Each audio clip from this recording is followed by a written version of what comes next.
Hello friends, मेरा नाम है कृष्ण सैनी और सभी स्टूडेंट का मेरे यूट्यूब चैनल पर स्वागत है। और मैं 10th क्लास की सांख्यिकी लेसन 13 का परिचय से एडवांस लेवल तक क्वेश्चन तक सॉल्व करके आपका सॉल्यूशन करके दिखाऊंगा। अगर आपको वीडियो अच्छा लगे तो चैनल को सब्सक्राइब और वीडियो को लाइक ज़रूर करें। तो हम शुरू करते हैं सांख्यिकी लेसन। कक्षा 9th में आप दिए हुए आंकड़ों का वर्गीकृत एवं वर्गीकृत बारंबारता बंटनों में व्यवस्थित करना सीख चुके हैं। आपने आंकड़ों को चित्रीय रूप में विभिन्न आलेखों जैसे दंड आलेख और आयत चित्रों को इनमें से असमान चौड़ाई वाले वर्ग अंतराल में सम्मिलित है और बारंबारता बहुभुजों के रूप में निरूपित करना ही सीखा था। अतः को यह भी आप वर्गीकृत आंकड़ों के कुछ सांख्यिकीय प्रतिनिधि ज्ञात कर के एक कदम आगे बढ़ गए थे। इन संख्यात्मक प्रतिनिधियों के केंद्रीकृत प्रवृत्ति के माप को कहते हैं। हमने इसे 3 मापों को अर्थात माध्य यानी मेन, माध्य मीडियम और बहुलक यानी मोड के अध्ययन किया था। इस अध्याय में हम इन तीनों का मापकों का माध्य, माध्यक और बहुलक का अध्ययन वर्गीकृत आंकड़ों में वर्गीकृत आंकड़ों के लिए आगे बढ़ाएंगे और हम संचयी बारंबारता सारणी की अवधारणाओं की चर्चा भी करेंगे तथा यह भी सीखेंगे कि संचयी बारंबारता वर्गों को तो जो त्वरण कहलाती है वो किस प्रकार की जाता है। वर्गीकृत आंकड़ों का माध्य, जैसा कि हम पहले जानते हैं कि जिसे हमने 9th में पढ़ा था या नहीं पढ़ा है तो मैं भी आपको बताऊंगा। जानते हैं कि परीक्षणों के माध्य औसत सभी श्रेणियों के मानों के योग को परीक्षणों को कुल संख्या से भाग देकर प्राप्त किया जाता है। कक्षा 9th में कीजिए कि यदि प्रेक्षणों को x1, x2 और xn यानी कोई भी पद जैसे स्टूडेंट हो गए या कोई भी ऐसी संख्या जो 1 से लेकर अनंत तक चलती है उसे माध्य के रूप में जानते हैं। यानी बारंबारता यानी बराबर सारणी के अंतर जो क्रमश रूप में चलती है उसे बारंबारता सारणी कहते हैं। जैसे f1, f2 और fn यानी अनंत तक चलती हो। इसका अर्थ है कि परीक्षण x1 और fi बार आता है, परीक्षण f2 और x2 और f2 बार आता है इत्यादि। अब सभी परीक्षणों के माध्यों का योग f1 x1 प्लस f2 और x2 इसमें f और dot dot dot plus f1 और x2 अर्थात परीक्षणों की संख्या f1 प्लस f2 तो प्लस fn तक अनंत तक जाएगी। अतः इनका माध्य x बार निम्नलिखित माध्य प्राप्त होगा। x बार मतलब इसको सूत्र को यहाँ से सोल्व करेंगे x1 x2 plus f2 x1 plus dot dot dot plus f1 और xn ऐसे ही बटे में f1 और plus f2 plus dot dot dot plus f1। याद कीजिए कि उपरोक्त पक्षों के रूप में एक यूनानी अक्षर यानी सिग्मा, इसे सिग्मा कहा जाता है, बड़ा सिग्मा कैपिटल सिग्मा से व्यक्त करते हैं। इस अक्षर का अर्थ यानी जोड़ना होता है, समेशन अर्थात जोड़ना होता है। इसे और अधिक संक्षिप्त रूप में इसे और अधिक सूत्र को मतलब सरलता से दिखाया गया है यानी सोल्व करके दिखाया गया है, जिसे सिग्मा fi बटे सिग्मा fi लिखते हैं। यह समझते हुए कि i का मान 1 से n तक विचरण करता है यानी i का मान 1 से n तक चलता है। आइए इस सूत्र का निम्नलिखित उदाहरण में माध्य ज्ञात करने के लिए उपयोग करते हैं। उदाहरण किसी स्कूल की कक्षा 10th के 30 विद्यार्थियों गणित के एक पेपर में 100 में से प्राप्त किए गए अंक दिए हैं। एक सारणी में दिए गए इन विद्यार्थियों द्वारा प्राप्त अंकों का माध्य ज्ञात कीजिए। यानी प्राप्त अंक यानी xi दे रखा है 10, 20, 36, 40, 50, 56, 60, 70, 72, 80, 88, 92 और 95। यहाँ विद्यार्थियों की संख्या दे रखी है fi यानी एक यहाँ पे जैसे 10 में से एक विद्यार्थी ने प्राप्त किए, 20 में से एक ने, 36 में से 3 ने, 40 में से 4 व्यक्तियों ने, 50 में से 3 आए, 56 में से 2 व्यक्तियों के आए, 60 में से 4 व्यक्ति आए, 70 4 व्यक्ति के आए, 72 एक व्यक्ति के आए और 60 80 एक विद्यार्थी के आए, 88 2 विद्यार्थी के, 92 3 विद्यार्थी के और 95 एक विद्यार्थी के। हल याद कीजिए कि माध्य ज्ञात करने के लिए हमें प्रत्येक xi से उसकी संघ यानी बारंबारता जो सारणी दे रखी है एफ आई गुणा की आवश्यकता है। अतः आइए इन पूर्णफल को सारणी 3.1 में दर्शाए अनुसार स्तंभ में रखें। जो जैसे ये सारणी दे रखी है, यहाँ पे प्राप्त अंक, जो प्राप्त अंक हर विद्यार्थी के प्राप्त अंक है, जिस 10, 20, 30, 36, 40, 50, 56, 60, 70, 72, 80, 88, 92 और 95, ये मतलब यहाँ पे जो प्राप्त जिस विद्यार्थियों के जितने भी मतलब अंक आए उन्हें दिए गए हैं, जिस विद्यार्थी की संख्या। अब यहाँ पे विद्यार्थी की संख्या दे रखी है कि 10 में से कितने विद्यार्थी के अंक आए हैं। जैसे 10 में से एक विद्यार्थी के, 20 में से एक, 36 तीन विद्यार्थी के आए, 40 में से 4, 50 में से 3 और 56 में से 2 और 60 में से 4, ऐसे ही यहाँ पे दिए गए हैं 95 विद्यार्थी। इसमें इस सूत्र का हमें इसमें सूत्र यानी सिग्मा एफ आई बराबर इनका टोटल कर लेंगे। जैसे प्रश्न में दिया गया है तो इसका टोटल कर लेंगे तो ये टोटल 30 हो जाएगा। और इस 10 को 1 से, इस संख्या को इससे गुणा करेंगे तो एफ आई एक्स आई ये ज्ञात करना होगा, यानी एफ आई को एक्स आई से गुणा करना है। तो यहाँ पे 10 को 1 से गुणा करेंगे तो 10, 20 को 1 से करेंगे तो 20, 36 को 3 से करेंगे तो 108, 40 को 4 से करेंगे तो 160, ऐसे गुणा कर देंगे इन संख्या को और इनको इस सूत्र में मान रख देंगे। जो एक्स यानी इसका मतलब होता है समांतर माध्य और सिग्मा एफ आई और एक्स आई बटे सिग्मा एफ आई। तो सिग्मा एफ आई बराबर दे रखा है 30 और बटे ऊपर सिग्मा एफ आई और एक्स आई, इनका टोटल कर लेंगे तो इनका 1779 टोटल होंगे। इसमें 1779 में 30 का भाग देंगे तो हमारा आंसर आएगा 59.3। अतः प्राप्त किया गया माध्य अंक 59.3 है। हमारे दैनिक जीवन में अधिकांश स्थितियों में बड़े आंकड़े इतने बड़े होते हैं कि उनका एक अर्थपूर्ण अध्ययन करने में लिए हमें समूह में बांटकर वर्गीकृत कर छोटा सा जाता है। अतः हमें दिए गए अग्रगत आंकड़ों का वर्गीकृत आंकड़ों में बदलने की आवश्यकता होती है। तथा इन आंकड़ों में माध्य ज्ञात करने की विधि निकालनी आवश्यकता है। उदाहरण के एक में वर्गीकृत आंकड़ों की चौड़ाई मान लीजिए 15 वर्ग अंतराल बनाकर वर्गीकृत आंकड़ों में बदले। याद रखिए कि वर्ग अंतरालों की बारंबारता निर्दिष्ट करते हुए किसी ऊपरी वर्ग सीमा में आने वाली पक्ष अगले वर्ग अंतराल में लिए जाते हैं। उदाहरण अंक 40 प्राप्त करने वाले विद्यार्थी 4 विद्यार्थियों का वर्ग अंतराल 25 से 40 में न लेकर अंतराल 40 से 55 में लिया गया है।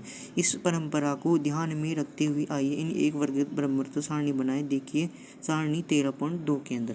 अब ऐसे ही एक सवाल दे रखा है आगे सारणी 13.2 के अंदर। यहाँ पे वर्ग अंतराल दे रखा है 10 से 25, 25 से 40, 40 से 55, 55 से 70 और 70 से 85 और 85 से 100। यहाँ विद्यार्थियों की संख्या दे रखी है 2, 3, 7, 6, 6 और 6। इसमें वर्ग अंतराल यानी 10 से लेकर 25 विद्यार्थियों के कितनी संख्या है ये दे रखा है 2।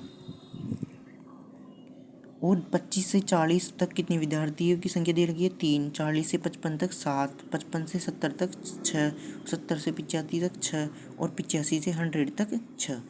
अब प्रत्येक वर्ग अंतराल के लिए हमें एक ऐसे बिंदु मान लीजिए आवश्यकता है जो पूरे अंतराल का प्रतिनिधित्व करे। यह मान लिया जाता है कि प्रत्येक वर्ग अंतराल का बारंबारता उसकी मध्य बिंदु यानी बीच का बिंदु कोई से भी मान लेना है जो चारों केंद्रित होती हैं। अतः प्रत्येक वर्ग मध्य बिंदु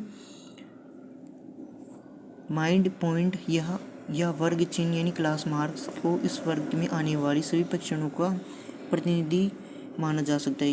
याद कीजिए कि हम एक वर्ग अंतराल का मध्य बिंदु या वर्ग चिन्ह उसकी ऊपरी और निचली सीमाओं का औसत निकालकर ज्ञात करते हैं। अर्थात वर्ग चिन्ह ज्ञात करने के लिए ऊपरी सीमा प्लस निचली सीमा वर्ग बटे का 2 का भाग देना है। जैसे ये 25 ऊपरी सीमा हो गई और ये निचली सीमा हो गई।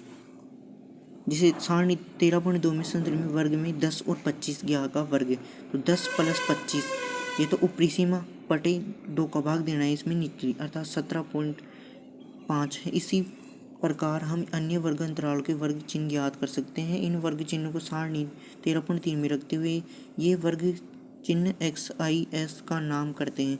व्यापक रूप में वर्ग अंतराल के वर्ग चिन्ह एक्स आई के संगत बारंबारता एफ आई लिखी जाती है। अब हम सारणी 1 की ही तरह माध्य परिकलित करने की प्रक्रिया की ओर आगे बढ़ सकते हैं। इसमें वर्ग अंतराल यानी वर्ग चिन्ह ज्ञात करने के लिए ऊपरी सीमा और निचली सीमा इन दोनों संख्या को जोड़कर 2 का भाग देना है, तो आपका वर्ग चिन्ह ज्ञात हो जाएगा। ऐसे ही पूरा सवाल में ऊपरी सीमा और निचली सीमा ज्ञात करने के लिए कई इसमें 10 से 25 तक ज्ञात करने के लिए, जैसा कि आपने इस प्रश्न में देखा कि इसमें तो गुणा करके आसानी से दे रखा है, इसमें वर्ग नहीं दे रखा, तो इसमें आसानी से हम गुणा करके सवाल सोल्व कर सकते हैं, माध्य ज्ञात कर सकते हैं। लेकिन इसमें वर्ग दे रखा है, तो इसमें कैसे निकाले, इसमें हमें ऊपरी वर्ग चिन्ह निकालना पड़ेगा पहले। इसलिए वर्ग चिन्ह निकालने के लिए इसमें इस सूत्र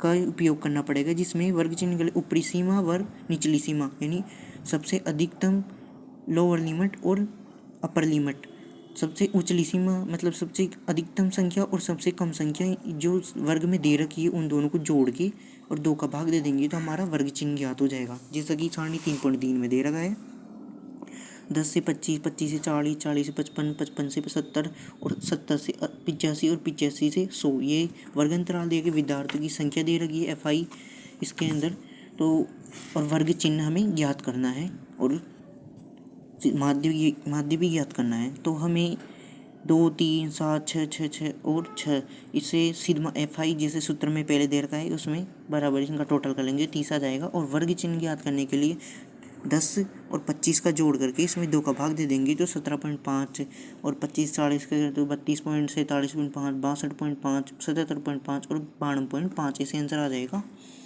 और इसमें सिग्मा FI और XI का गुणा करेंगे तो सिग्मा FI और XI का आएगा, तो इसमें दोनों को गुणा कर देंगे तो ये मान निकल के आ जाएगा और इनमें सूत्र में मान रख देंगे तो ये आंसर आ जाएगा। आगे चलते हैं फ्रेंड। अंतिम स्थिति में दिए गए मानों का योग में से हमें सिग्मा FI प्राप्त होता है, अतः दिए हुए आंकड़ों का माध्य नीचे दर्शाए अनुसार यानी माध्य बराबर सिग्मा FI और XI बटे सिग्मा FI यानी 60.0 बटे 30 को भाग दे देंगे तो हमारा आंसर आ जाएगा 62। माध्य का अर्थ करने की इस नई विधि को प्रत्यक्ष विधि कहा जाता सकता है। इस विधि को क्या कहते हैं, प्रत्यक्ष विधि। हम देखते हैं कि सारणियों 13.1 और 13.3 में समान आंकड़ों का प्रयोग किया गया है तथा इनमें माध्य परिकलित करने के लिए एक ही सूत्र का प्रयोग किया गया है, परंतु इन दोनों में हमें परिणाम माध्य भिन्न भिन्न प्राप्त अलग अलग प्राप्त हुए थे। जैसा देखा था आपने, क्या आप सोच सकते हैं कि ऐसा क्यों हुआ और इसमें ऐसा कौन सा माध्य अधिक सही है। दोनों मानों के अंतर का सारणी 13.3 में की गई मध्य यानी बीच की बिंदु जो कल्पना की है, जैसे 59.3 सही माध्य है, जबकि 62 एक संगीर्ण माध्य यानी इसका सही माध्य नहीं कह सकते। कभी कभी जब XI और FI के माप बड़े होते हैं यानी बड़े मान आते हैं तो XI और FI गुणनफल ज्ञात करना जटिल यानी कठिन हो जाता है तथा इसमें समय भी अधिक लगता है तथा ऐसी स्थितियों के लिए आइए इन परिकलनों का सरल बनाने की विधि सोचें। हम FI के साथ कुछ नहीं कर सकते परंतु हम प्रत्येक XI को एक छोटी संख्या में बदल सकते हैं। जैसे हमारी परिकलन सरल हो जाए, हम ऐसा कैसे करेंगे, प्रत्येक XI में से एक निश्चित संख्या घटाने के बारे में आपका क्या विचार है। आइए यह विधि अपनाने का प्रयत्न करें। इसमें पहला चरण यह तो हो सकता है कि प्राप्त किए गए सभी XI में से किसी XI को कल्पित माध्य यानी कल्पना से कोई भी एक मान लेंगे के रूप में चुन ले तथा A से व्यक्त करते हैं। साथ ही अपने परिकलन कार्य को और अधिक कम करने के लिए हम A को ऐसा XI के ले सकते हैं जैसा कि x1 + x2 बराबर xn के मध्य में कहीं आता है। अतः हम A बराबर 47.5 और A बराबर 62.5 चुन सकते हैं। आइए A बराबर 47.5 चुनें। अगला चरण है कि A और प्रत्येक XI के बीच का अंतर DI ज्ञात किया जाए, अर्थात प्रत्येक XI से A का विचलन ज्ञात किया जाए, अर्थात D यानी हमें कल्पित माध्य ज्ञात करने के लिए हमें X में से जो माना है उनको घटाना पड़ेगा। जैसे DI बराबर XI - A, तो हमने A क्या माना है 47.5, तो बराबर एक्स आई माइनस 47.5। तीसरा चरण है कि प्रत्येक डी आई और उसकी संगत एफ आई का गुणनफल ज्ञात करें। सभी एफ आई और डी आई का योग ज्ञात किया जाए। ये परिकलन सारणी 13.4 में दर्शाया गए हैं। जैसा कि हम अभी 13.4 सारणी में देखते हैं, ये वे पहले सवाल किया था वही है। इसमें कल्पित माध्य ज्ञात करना है। तो 10 वर्ग अंतराल दे रहे, 10 से 25, 25 से 40, 40 से 55, 55 से 70, 70 से 85, 85 से 100। विद्यार्थियों की संख्या दे रखी है इसमें 2, 3, 7, 6, 6, 6 और 6। यहाँ वर्ग चिन्ह दे रखे हैं जो निकाले थे अपने पहले, और यहाँ पे इनमें से वर्ग चिन्ह में से डी आई यानी कल्पित माध्य ज्ञात करना है। तो हमें ये प्रश्न दे रखा है, इसमें से सिग्मा एफ आई तो हम आसानी से सरलता से ज्ञात कर लेंगे, जो इनका टोटल करने पर 30 आएगा। ये हमने वर्ग चिन्ह ज्ञात करना सीख लिया था अपर लिमिट और लोअर लिमिट से, यानी अपर लिमिट और लोअर लिमिट इन दोनों को जोड़ के 2 का भाग दे देंगे तो वर्ग चिन्ह ज्ञात हो जाएगा। अब हम नई चीज़ सीखेंगे डी आई यानी कल्पित माध्य ज्ञात करना। तो डी आई ज्ञात करने के लिए हमें कोई भी वर्ग चिन्ह में से कोई भी एक कल्पित मान मानना होगा। जैसे कि हम 17.5 भी मान सकते हैं, 32.5, हम जो मर्जी चाहे वो मान सकते हैं इस मान में। तो डी आई बराबर एक्स आई हम 47.5 मान लेते हैं। तो 47.5 मान लिया। अब इसमें 47.5 जो हमने डी आई माना है, तो उनमें से 47.5 में से इस 17.5 को घटाना है। वैसे डी आई बराबर एक्स आई मतलब एक्स आई जो हमने एक्स माना है 47.5, जो एक्स के मान हैं उनमें से हमें एक्स आई को घटाना है।